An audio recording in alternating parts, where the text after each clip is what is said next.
Hello, everybody, and welcome to another episode of the Divorced Woman's Guide podcast. I'm really looking forward to sharing some information with you guys today about things that us divorcees don't necessarily talk about, and those are the effects of divorce. And I'm going to talk about 10 of them today. So, as a lot of us know, divorce is not something that we see. It is not something that we imagine. There isn't a class that we take when we get married that has to do with just in case your marriage doesn't work out. Because each and every one of us enters into our marriages with the fantasy and the hope that it's going to last forever. And for those of us, sometimes that fairy tale does come to an end. And as a result, when many of us hear the word divorce, or we even think about the word divorce, we think first and foremost, that's not me. I'm not someone who gets divorced. I don't want my kids to be the kids of divorced parents. That's just the tip of the iceberg of some of the images that may be coming to mind when you hear the word, or perhaps those were some of the images that came to mind when you realized that your marriage was ending. And as you also know, it's far more complex than those images that we have. And what I want to talk to you guys about today are some of the effects that divorce has. Some are positive, some are neutral, and some of you are definitely seeing as negatives, but I want to open the curtain to you guys on some of them today and talk a little bit more about them.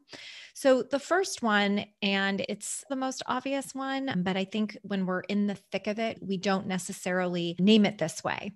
And number one is that divorce is an actual grieving process. It is like a death. Okay. It is not something that TV sensationalizes, because that's just not reality. And there are so many losses associated with a divorce that you don't necessarily understand why it feels so overwhelming, but it's because you don't equate the end of your marriage to also associate with the end of your fantasy, the fairy tale.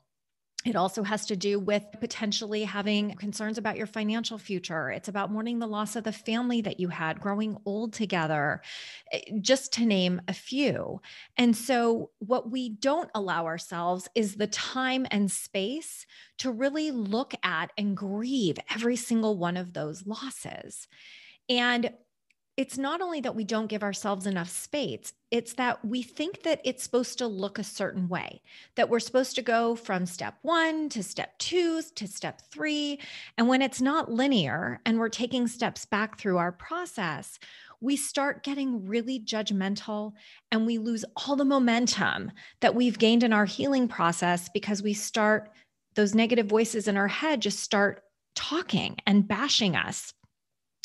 And what's really important is that we understand that in order to normalize the emotions, right? Being okay with whatever is coming up is a mindfulness practice. And it's something that I needed support in, and I reached out for support to have somebody help me to see that, because I was constantly having thoughts and then judging myself and making myself feel worse, instead of just acknowledging the emotions and feeling through what that experience was like.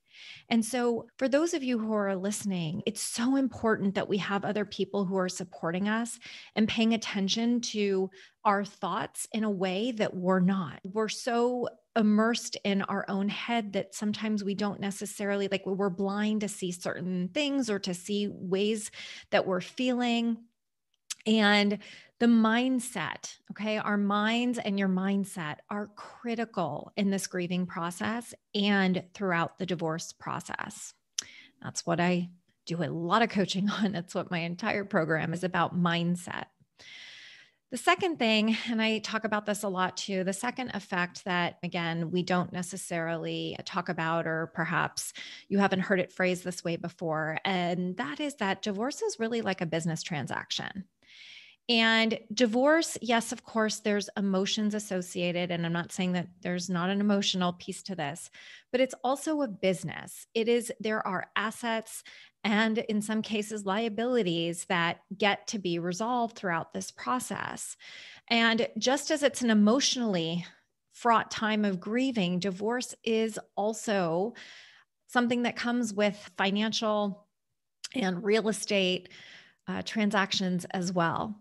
And I think what was most surprising to me, and I'm curious how you guys feel about this, but what was really surprising to me was how much freaking paperwork is involved in the divorce process. I had a clue on the financial element of it, but my goodness, do we have to fill out a lot of paperwork? Both sides. It felt like why are both of us completing the same documents with the same coming out of the same marriage with the same bank accounts? And I think one of my I know one of the hardest parts for me was really wrapping my mind around how much work I had to do, how many documents I had to compile, and keeping my attention on all those aspects is daunting. How many of you guys were overwhelmed? I was so overwhelmed by it. I remember when I had to start putting things together, I remember I literally sat on it for 3 weeks. And anytime I would go near where I had to start putting paperwork together,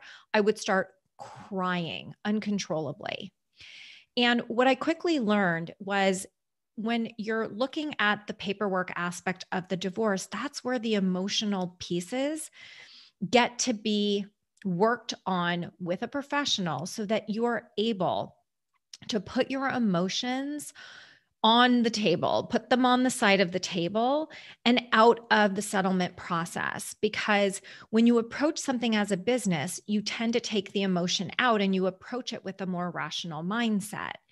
And when you're approaching your divorce and the paperwork aspect from a more rational mindset, what you're actually doing is you are enabling yourself to focus on your future, to make better decisions that are in your best interest. If you have kids, what are in your kids' best interest?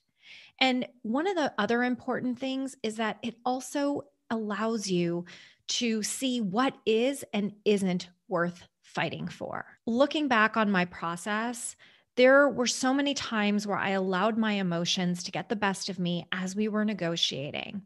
And now I remember thinking back to those moments and going, God, why was that so important to me at the time? And it's one of the things I wish I had early in my divorce process was somebody who was helping me with my emotions to help me come from a more rational place. It wasn't until later in my negotiations, after I had hired a coach and after I had learned how to do this work on myself, that I realized that there were things that I just didn't care about.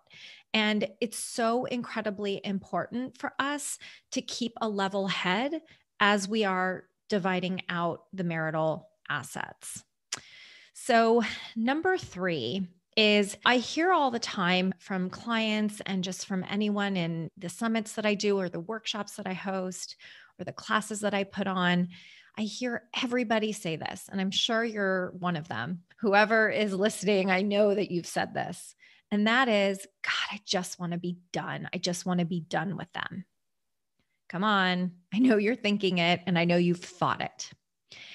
And I don't know about you guys, but I said that all the time to my lawyer. I remember so many times we're on the phone. I just want to be done. I just want him out of my life. I just want to be done.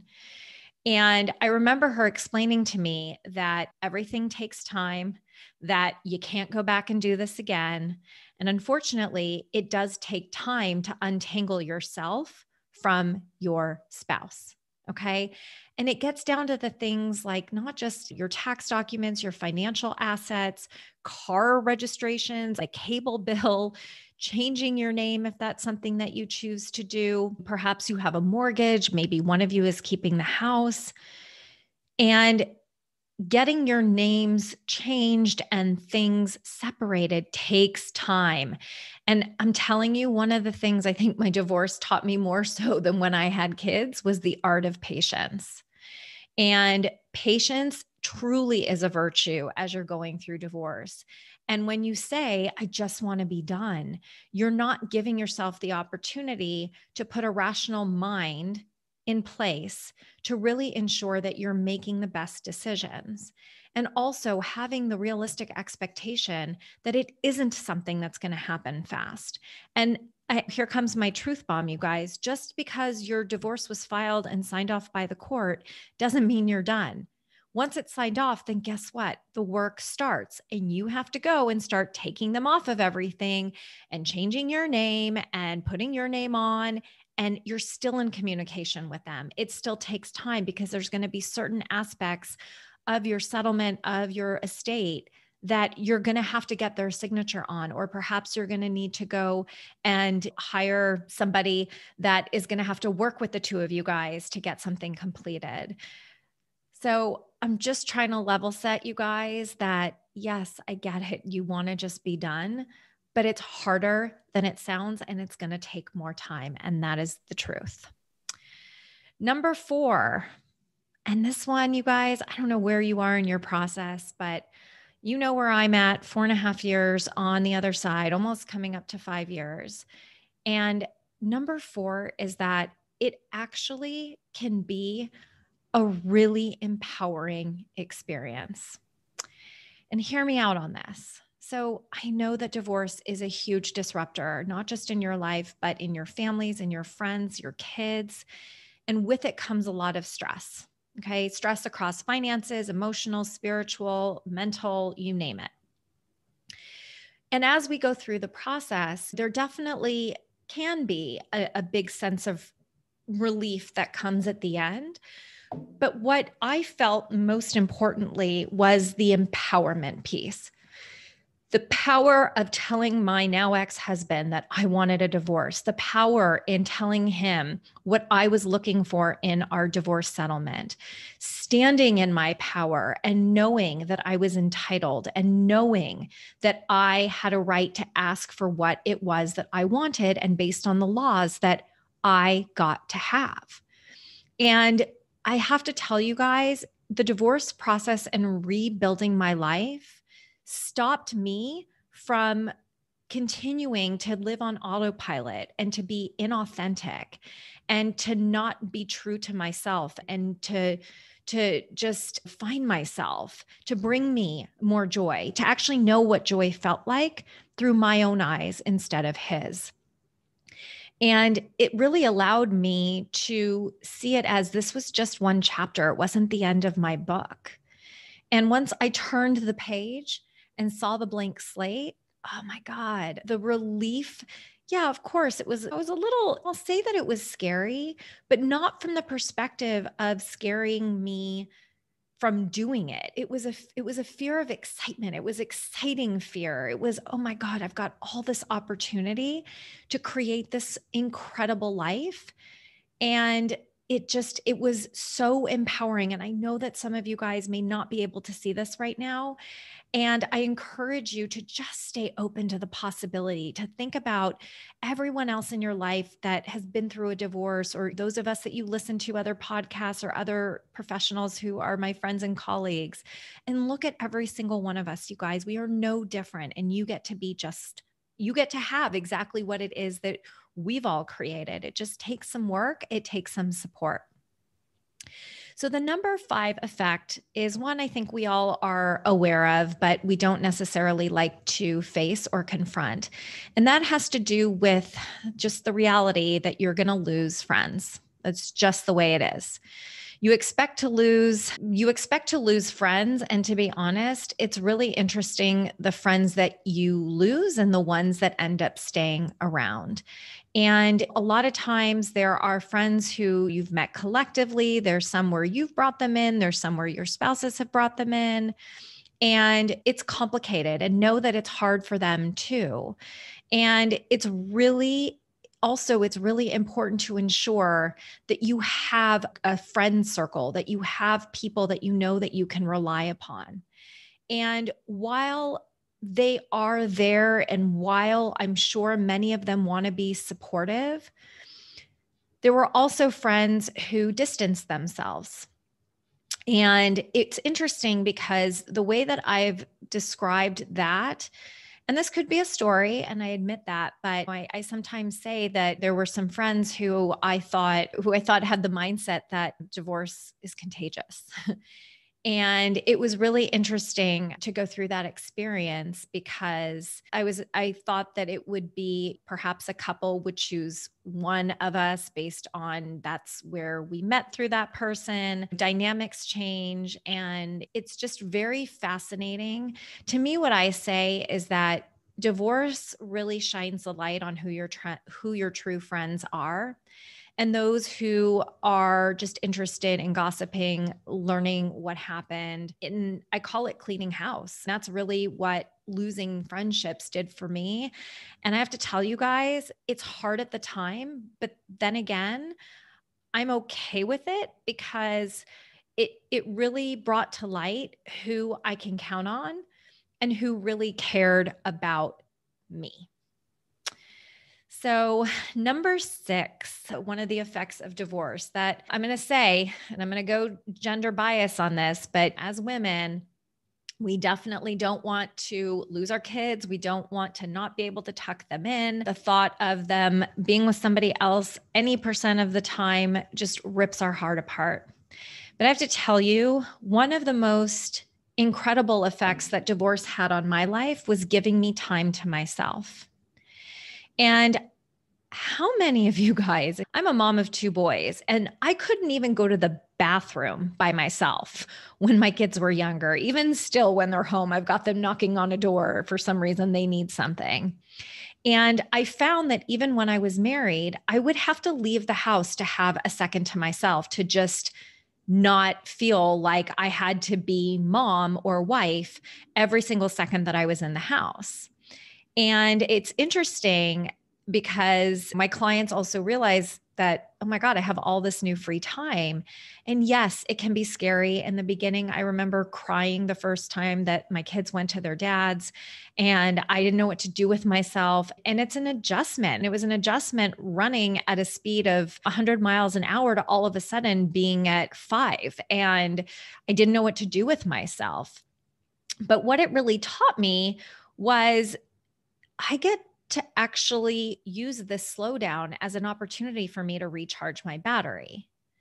And sometimes we have this mindset that, oh, getting divorced means it's all me. It's all me.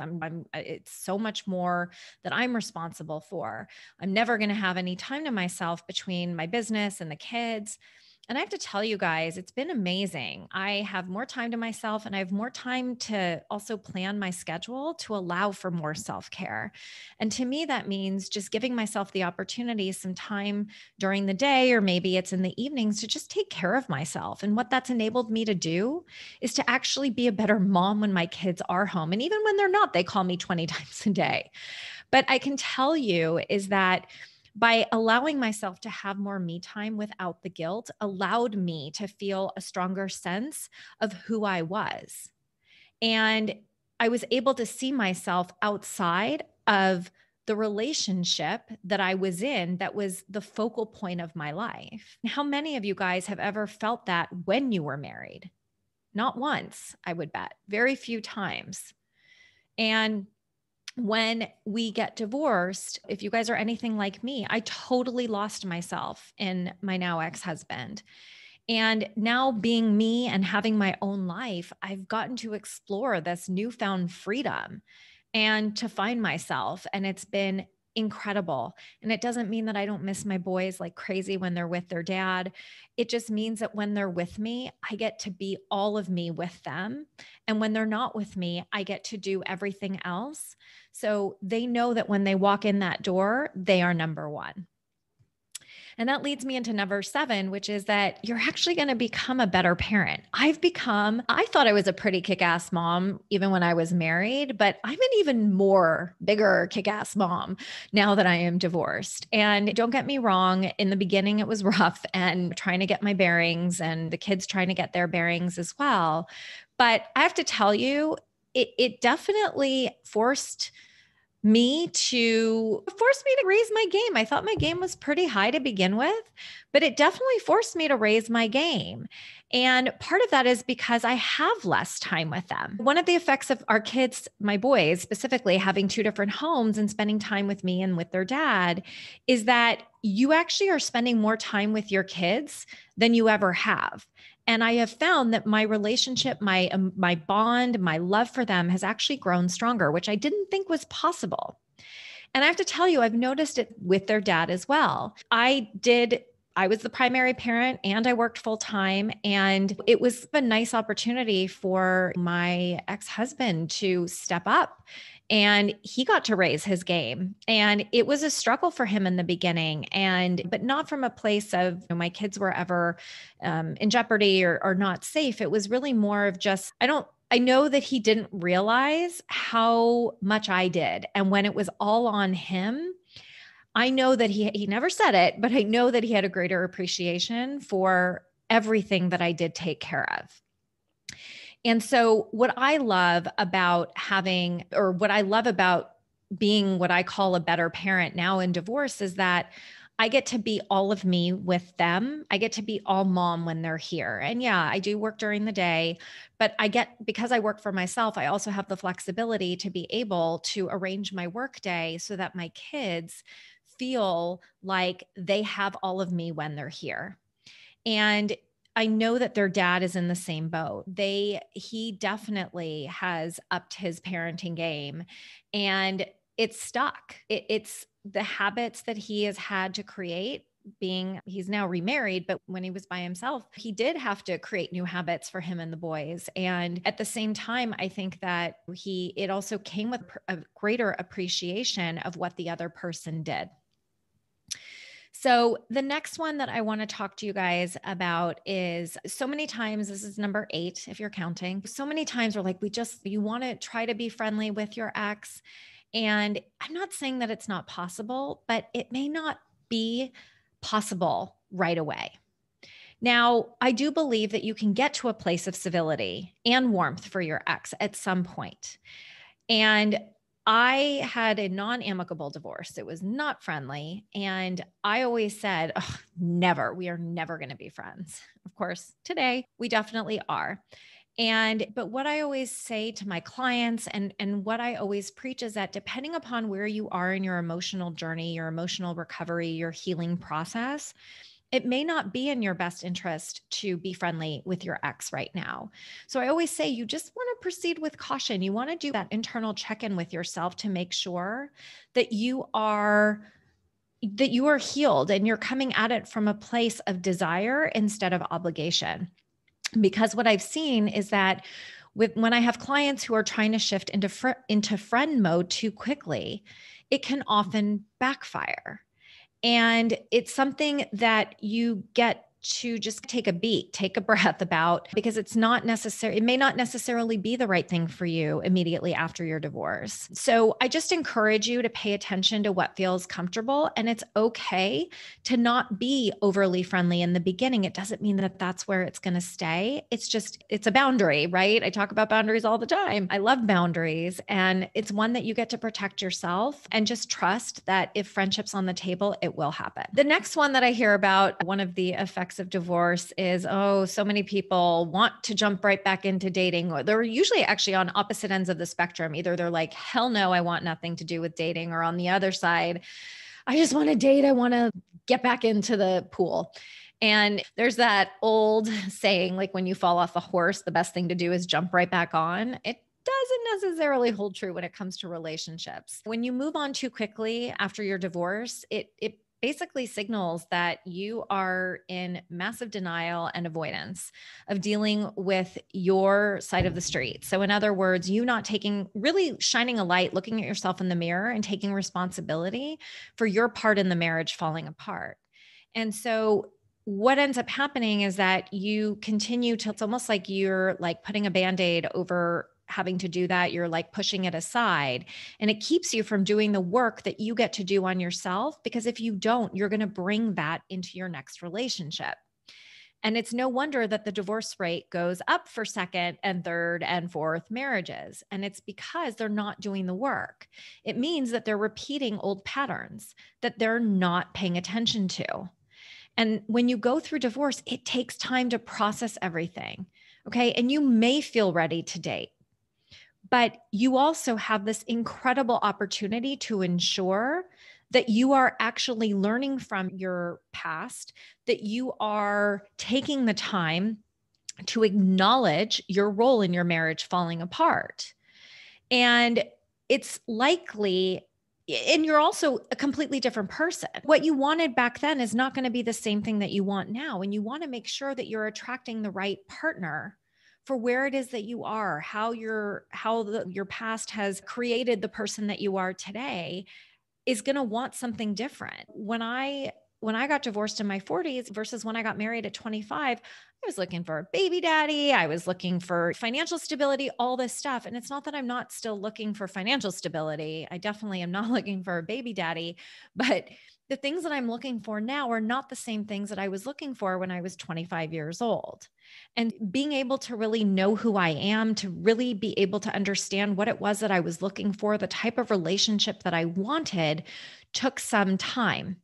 And while I wanted nothing more than to jump back into the dating pool because my self-esteem was at an all-time low, I knew that I had to resist because it wasn't in my best interest. So I encourage you guys to really think about where you're at. Is dating really right for you? Because I would bet that you're not necessarily in the best place. But even if you are, take it slow. That's all I have to say is just take it slow and approach every opportunity as a potential new friend. And it takes the pressure off of you. And the 10th thing is, last and definitely not least, it's an obvious effect, is divorce does take a physical and mental toll. Divorce takes a toll on your physical and mental health. And there have been numerous studies published that say that middle-aged men and women are actually at a higher risk of developing cardiovascular disease after going through a divorce compared to people that are still married. And unfortunately, there's a gender element there too. And that is that middle-aged women who get divorced are actually more likely to develop cardiovascular disease than middle-aged men. And so it's really important that you are taking care of yourself, that you have a health and wellness plan, that you are getting the support either through a coach like myself, through a therapist, through a community, a counselor, clergyman, whatever it is, because your physical health does get impacted. And also make sure you're not missing doctor's appointments, that you have regular checkups on the calendar, because your physical and mental health are crucial to your future. And I know that when I went through my divorce, my mental health took a nosedive. And not only did I have massive anxiety, I was severely depressed. I didn't know how to get myself up off the floor. I had so much uncertainty. I felt like uncertainty was the weight that was on top of me. And it fed my feelings of insecurity. And I knew that I needed to reach out. I knew that everything that I was doing, even though I was in action, I wasn't moving. I was reading books, I was listening to podcasts, I was in therapy, and I still felt stuck. And what I realized was that I really needed somebody to help me to focus on what was next. And that's how I found coaching. That's part of my story, and if you're not taking care of your physical and your mental health while you're going through this process, you're not going to be able to get through to the other side. And it is not something that you can do by yourself. It takes community. It takes support from people who understand where you've been, because our friends and family, while they love us, they keep us stuck. I also believe another part of this is the more people that are willing to talk openly about their true divorce experience is crucial to the rest of us who are suffering, because all we feel is loneliness. How many of you feel or felt lonely as you were going through your divorce process and you were too afraid to speak up or to tell anybody how you were feeling because you were afraid of judgment, abandonment, or whatever it was, or you were ashamed? And I have to tell you guys, it's one of the reasons why I've created the community and the group and the programs that I've created, is because I don't want anyone to have to feel this way. Divorce has all these effects. These are just 10 that I mentioned in today's episode, but there's so many more that, I could talk probably about 10 other ones. But what's most important that I hope you guys heard me talk about today is that there is a real side to the effects of divorce.